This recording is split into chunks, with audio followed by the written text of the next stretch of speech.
Boa noite, mais um programa Política e Cultura comigo, Luiz Regadas, e convidados. Hoje, dia 20 de setembro, programa 23º do ano e 151 desde o começo da pandemia.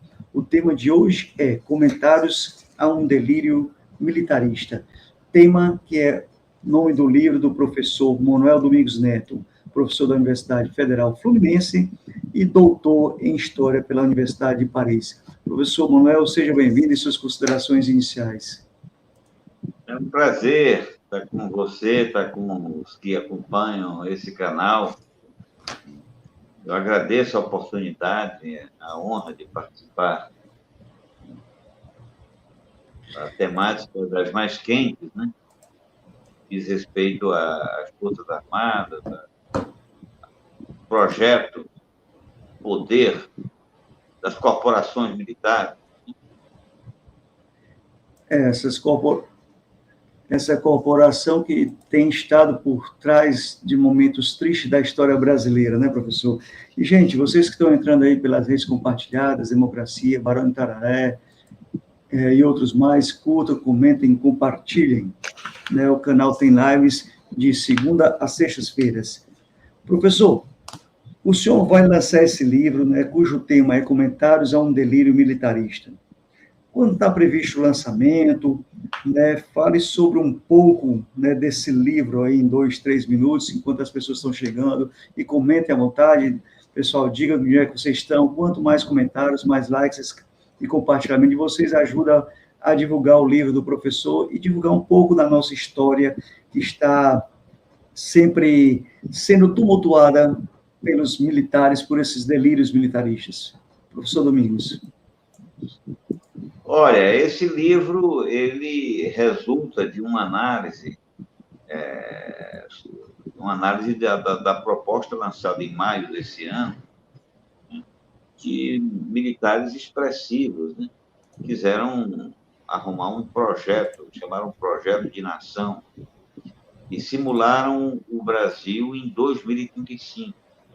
É um Brasil dominado pelo pensamento neoliberal, pela ultradireita, mexem em todos os domínios da vida nacional, querem projetar, enfim, um Brasil na percepção da caserna atual, que é Brasil essencialmente fornecedor de matérias-primas. É uma retroação, uma volta ao passado. Eles idealizam o passado como sendo uma coisa muito importante, muito boa, muito benéfica para a sociedade e, enfim, projetam aí o regressismo, a entrega das nossas riquezas, a supressão de serviços sociais. É uma atrocidade. O que está projetado é uma atrocidade. Nós chamamos de delírio, porque nós sabemos que a sociedade não vai acatar essa coisa. Esse Brasil desenhado por militares para 2035 é um delírio, porque ele pressupõe que não haja luta popular, não haja resistência, que o autoritarismo vai vingar, né? E nós acreditamos que algumas dessas ideias já estão em curso com o governo atual e que se trata de conhecer as ideias dos que se opõem ao progresso do Brasil. Professor, e esse livro está pretendendo lançá-lo quando? Esse livro deve ser lançado no dia 6. Ele já está, na verdade, sendo vendido. Pode dizer onde? Uma procura muito grande do livro, né? Agora, ainda não está na Amazon, né? Ele está sendo vendido pela editora e deve ir para a Amazon, inclusive em versão eletrônica, né? tem a versão impressa, que é a que está sendo comercializada no momento, e a versão eletrônica. O lançamento ficará para o dia 6, logo depois das eleições, 4 dias depois das eleições. E de suma importância também, professor, que dia 5, né, a Constituição Brasileira faz 34 anos do seu lançamento, né, da sua promulgação, não é isso? Pois é. O projeto dos militares, ele propõe alterações importantes, sabe? Na Constituição. Ele reafirma o artigo 142, que é o artigo que dá superpoderes às Forças Armadas, combate ao inimigo interno através das operações de lei e da ordem, e é um projeto que liquida com conquistas da cidadania, dos direitos humanos, e prevê a continuação desse sistema repressivo, esse sistema de segurança pública, que é absolutamente ilegal e que não resolve nada, só faz agravar o problema. O capítulo dessa matéria foi escrito por Luiz Eduardo Soares e Michel Misse. São dois dos maiores especialistas brasileiros nessa Professor, matéria. Os militares se julgam autorizados a defenderem a sociedade brasileira, se dizem que são defensores dos bons costumes, são honestos. Né? Por que eles se julgam dessa forma? Tem algum fator histórico da nossa história que eles tomaram para si, depois que voltaram de alguma guerra, de alguma batalha, que eles se auto-julgam defensores da moral, dos bons costumes? Olha, os militares percebem a nação brasileira como uma dádiva do quartel. Eles acham que sem eles o Brasil não existiria. De certa forma, há uma certa razão nisso, porque o Brasil nasceu como um país profundamente desigual, escravista, né, sob um regime de altíssima concentração da renda e da propriedade, e que, portanto, demandava um esquema repressivo feroz. Éramos um extenso território, sem conexão, e, de fato, apenas a violência pura, a violência brutal, conseguiu manter essa unidade e esse regime escravocrata, essa predominância do patriarcalismo. Só muita repressão para manter isso. Mas tem alguma passagem no livro que fala sobre a Guerra do Paraguai, salvo engano. Sim, eles voltam da Guerra do Paraguai como a maior força do Estado, o maior instrumento de força do Estado. Porque antes, o Exército era meio miliciano, ele era dividido em pequenas unidades, usualmente submetidas aos potentados locais.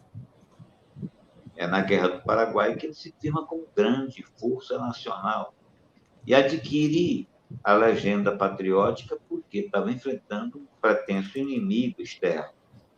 Até então, o Exército se credenciou, ele começou com serviço de mercenários, né? E aos poucos foi se consolidando como força nacional na repressão. Ele se consolida na repressão. A Guerra do Paraguai foi uma grande oportunidade para que ele arrogasse o direito de falar em nome da pátria. Chega de importância frente a um império decadente, um império em ruínas, e facilmente consegue desbancar o regime imperial, a monarquia cede sem resistência. Desde então, é do período republicano, que é o período, de fato, domínio militar. Começa com ditadura. Depois, vindo sob o regime democrático, eles tentaram contingenciar todos os governantes eleitos. E depois implantaram essa ditadura do Estado Novo, seguindo mais ou menos uma tendência mundial, que é o período aí da afirmação do nazismo, do fascismo, né, do franquismo. E, então, foi uma ditadura que só termina com a Guerra Mundial, em 1945. O período entre a ditadura do Estado Novo e a ditadura de 64 foi um período absolutamente tenso, com tentativas de golpe a toda hora. Depois do Estado Novo, o general Dutra, houve a redemocratização, mas o general continuou mandando. O exército era a expressão maior da força e estava profundamente conectado com os atores políticos. Foi depois de 1945 e, por exemplo, continuou a perseguição à esquerda. Naquela época, o Partido Comunista era a grande força, né? Era a grande legenda de esquerda, e eles, com toda facilidade, eles puseram os comunistas na clandestinidade, o Partido Comunista Professor, foi ilegalidade. Pois não. é mais ou menos aí que eu acredito, sabe? Como eles colocaram o maior partido de esquerda naquela época na ilegalidade, e como eles, no meu ponto de vista, eles saíram do poder da política brasileira somente em 2003, quer dizer, quando nós passamos pela primeira eleição que os ditos guerrilheiros daquela época lá de trás, de 64, né, chegaram ao poder, porque teve a democratização brasileira, a anistia geral, né, a anistia ampla para todos, eles não foram punidos, então continuaram costurando seu pauzinho, e naquela democracia arranjada, que eu digo que foi a democracia de 85, né, negociações também para se aprovar uma Constituição, né, eles continuaram por ali sempre no seu, querendo voltar. Em 2003, eles saíram do poder totalmente até 2013, quando começaram por trás do golpe, no meu ponto de vista. O senhor acredita que, cadê a pergunta aqui, que o projeto dos militares, né, desse verde oliva deles, eles estiveram por trás do golpe de 2016, da eleição do Bolsonaro? O senhor acredita nesse fator, né? Não há dúvida que Bolsonaro é um projeto militar. Sem as Forças Armadas não haveria governo Bolsonaro. Bolsonaro é um sujeito desacreditado, surfou numa onda reacionária, uma onda mundial. Agora, eu gostaria também de refazer um pouco essa sua descrição, né, que eles teriam sido derrotados apenas em 2003.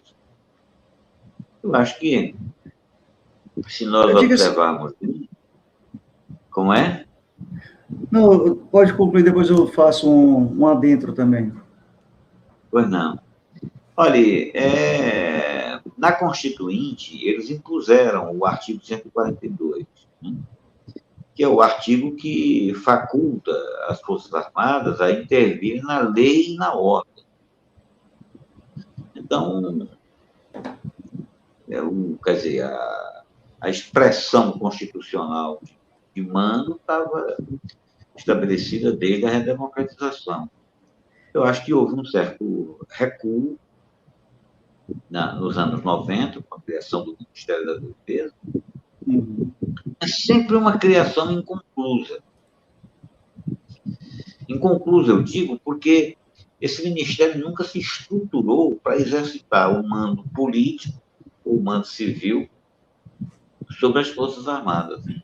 Elas persistiram monopolizando o conhecimento dos assuntos de defesa e dos negócios militares. Os assuntos de defesa que eu chamo todo aquele conjunto de elementos do Estado que conformam a proteção, a capacidade do Brasil de se defender.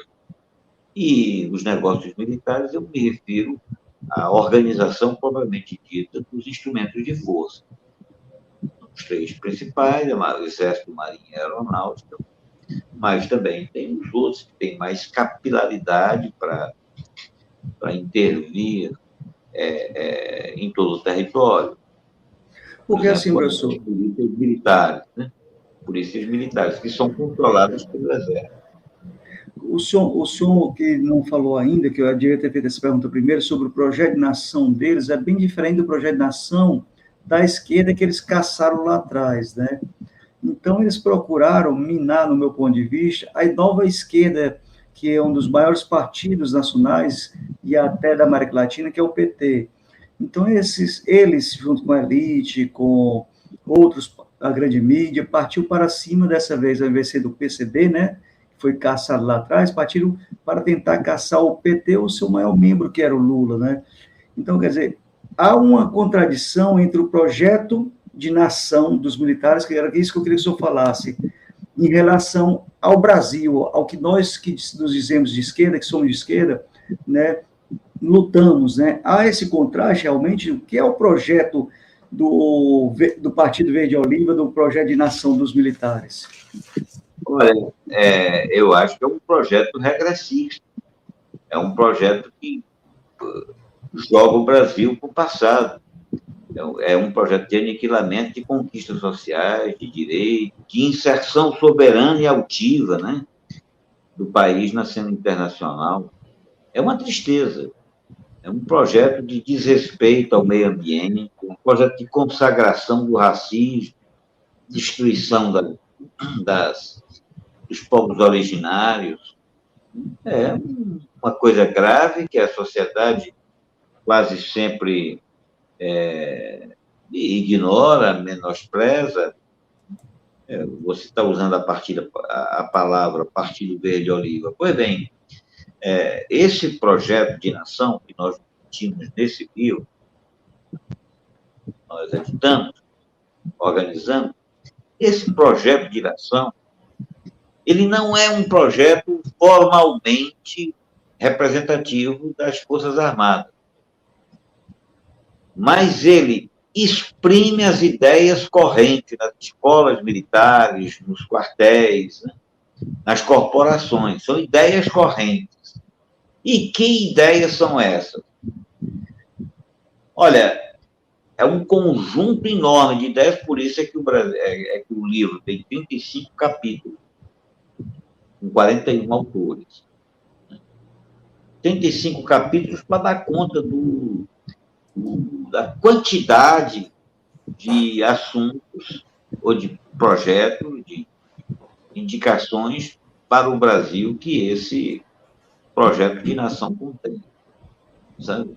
Todos, sem exceção, não há nenhuma linha que a gente possa dizer que nos alegre do ponto de vista de perspectiva nacional. Antes, pelo contrário, é um projeto de concepção, de destruição da democracia.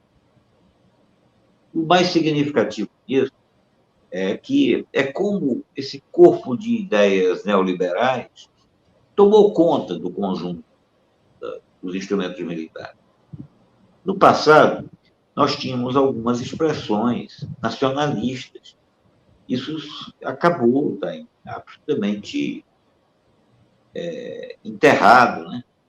Essa geração formada a partir de 64, que hoje chega ao poder, né?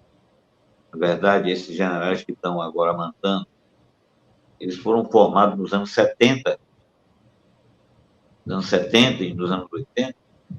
Esses generais representam a geração de oficiais mais acentuada indigência intelectual, porque foram formados sem o contraditório, sem a discussão. Durante a ditadura, reprimiram de tal sorte o pensamento reformista, que eles embruteceram intelectualmente. Esse projeto de nação que nós discutimos mostra uma, mostram corporações militares gravemente lesadas pela pobreza intelectual. E, professor, o que seriam as escolas cívicas militares? Isso seria escolas democráticas, que o Bolsonaro até implantou algumas, tem uma aqui no Ceará? Tem em todo o Brasil, tem um projeto em curso, a concepção deles é de que o melhor ensino possível é o ensino castrense. É esse ensino, aliás, completamente ilegal.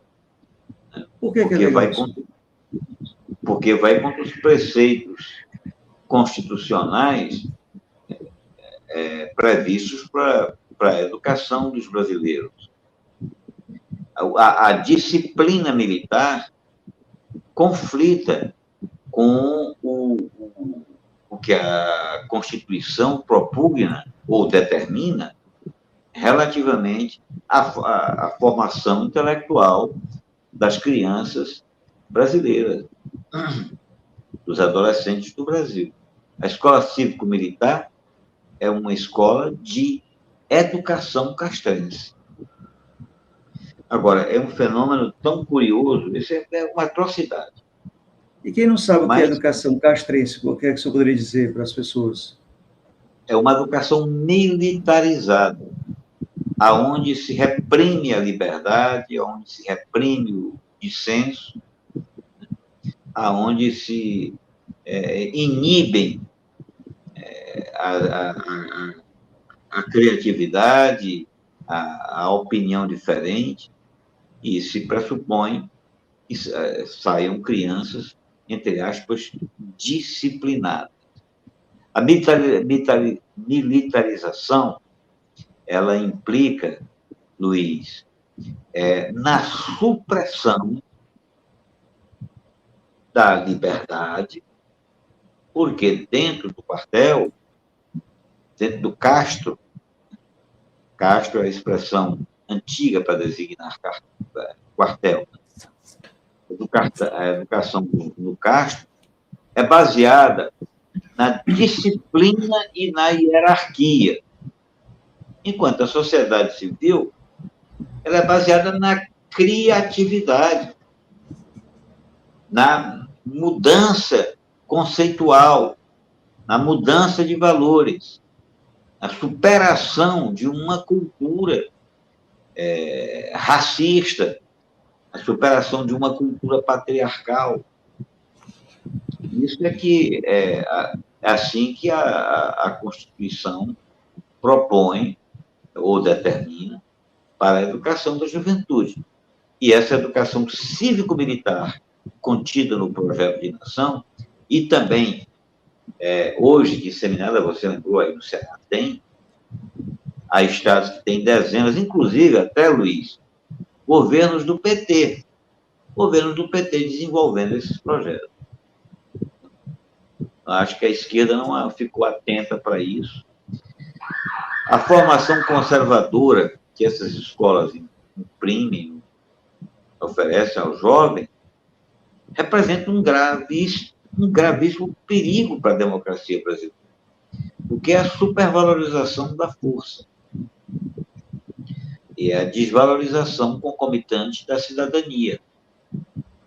É engraçado, né, professor, como eles falam da escola do MST, de outras ideologias, mas o que normalmente esses grandes moralistas que a gente enxerga, eu enxergo aqui, fala de corrupção, quando a gente vai ver, você tem uma família altamente corrupta, né? Fala que a esquerda está querendo deixar as pessoas nas universidades, mas parece que as escolas cívico-militares são realmente para adestrar essas pessoas a seguirem o seu desejo de domínio, né? Eu estou equivocado? Não, você está certíssimo. É a supressão de uma educação criativa e libertária, né? Uma educação que imprima novos valores, que consagre a liberdade. Uma educação que não admita o racismo, a misoginia, a homofobia. Ou então até vacinação, né, professor? Tratar em hospitais, como a gente viu com a pandemia, ainda hoje as pessoas, há pessoas que digam, não, se ele fosse da minha família, eu não tinha deixado ele para o hospital, ele só morreu que foi para o hospital, né? Como a gente pode enxergar? Isso são também militares, né, que dizem isso, né? Como não enxergam a ciência. Na verdade, aí é um paradoxo, porque a medicina, a prevenção em saúde, o controle sanitário, sempre foi fundamental nos exércitos, sabe? Por quê? Porque em todas as guerras, em todas as mobilizações, as doenças, a proliferação de doenças, inclusive as doenças contagiosas, era o maior problema. Às vezes, o problema de saúde, o problema sanitário, era mais grave do que o enfrentamento do inimigo, que destruíam as fileiras. E, não obstante, daí a minha surpresa, sabe? Porque, Pois é, parece que mudou. Parece que mudou, não? Mesmo com isso, eles vacilaram. Foi um general do Exército que praticou alguma coisa inadmissível para o militar. A saúde coletiva é um princípio fundamental da força militar. É um princípio fundamental. E eles negaram isso ao Tratado do Coletivo de Brasileiros. É isso que eu pergunto, os militares ainda têm essa coesão nacional? Então, o militar brasileiro tem uma coesão nacional, um sentimento de coletivo de pátria, ou está entregue a vender o Brasil para o mercado internacional? Olha, os militares são patriotas castrenses. Eu conheço esse termo, inclusive já defendi isso em textos. A gente não pode dizer que eles não sejam patriotas, mas que patriotismo? É um patriotismo que valoriza mais o aspecto físico do que o aspecto humano. Torna o território sagrado, mas não serão sagradas as condições da sociedade. É um patriotismo que admite uma dependência externa, porque tanto o Exército como a Marinha e a Aeronáutica dependem, né, para existir, tão organizados, dependem de máquinas, de equipamento, de utensílios e de serviços estrangeiros.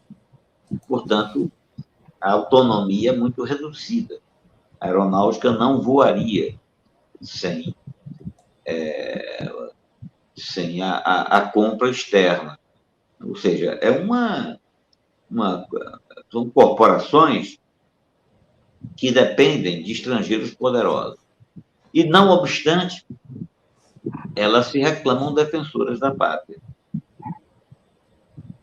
Esse livro, ele analisa as propostas dos militares consolidadas nesse projeto, nesse documento intitulado Projeto de Nação. Agora, é óbvio que essa coletânea que nós vamos lançar, né, não esgota todo o estudo que já temos disponível sobre as Forças Armadas. Mas acho que é importante para dar uma ideia. O livro está aqui do lado, o senhor pode falar mais sobre ele, continuar falando sobre o livro, está aqui do lado. Capa do livro. Esse livro é uma oportunidade de conhecer o que os militares pensam de fato, o que eles estão propondo para o Brasil. Esse é o objetivo do livro. Nós falamos militares com muita facilidade, sem parar para pensar quais são suas propostas efetivas. Sabe? E é isso. Aí, proposta de destruição de programas sociais, de barrar com as políticas antirracistas, antimisóginas, anti-homofóbicas.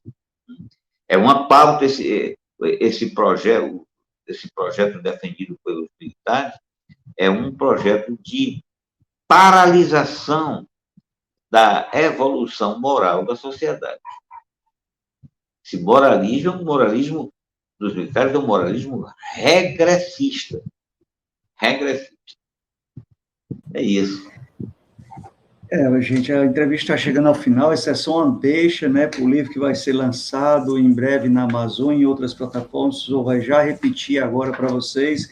E, professor, para a gente terminar, eu queria que o senhor falasse sobre esses delírios dos militares na Amazônia, que era para defender nossa Amazônia e não defendem, assim como a gente estava falando agora também, que era para defender o Brasil, e alguns levam cocaína dentro do avião presidencial, e etc.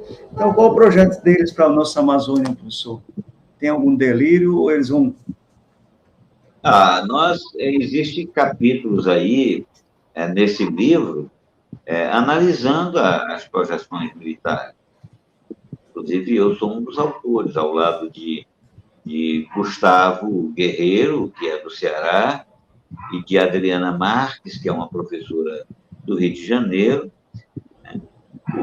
No que diz respeito à defesa da Amazônia, essa defesa que nós dispomos é uma defesa de mentira, uma defesa que não tem eficácia qualquer. Agora, do ponto de vista de desenvolvimento da Amazônia, há dois outros autores no livro, que é o Enio Candotti e o Heron Bezerra, que oferecem alternativas de desenvolvimento para a Amazônia absolutamente distante da concepção militarista. A proposição dos militares. Olha, Luiz, 35 capítulos. Né? Tem bastante análise de gente que reconhecidamente capaz, enfim, capacidade para enfrentar este debate. Esse debate está na ordem do dia, porque logo teremos um novo governo. Eu espero que seja um governo de reconstrução nacional. Espero, dirigido por Lula. Mas, com Lula ou sem Lula, essas propostas dos militares, eles vão querer tocar isso para frente.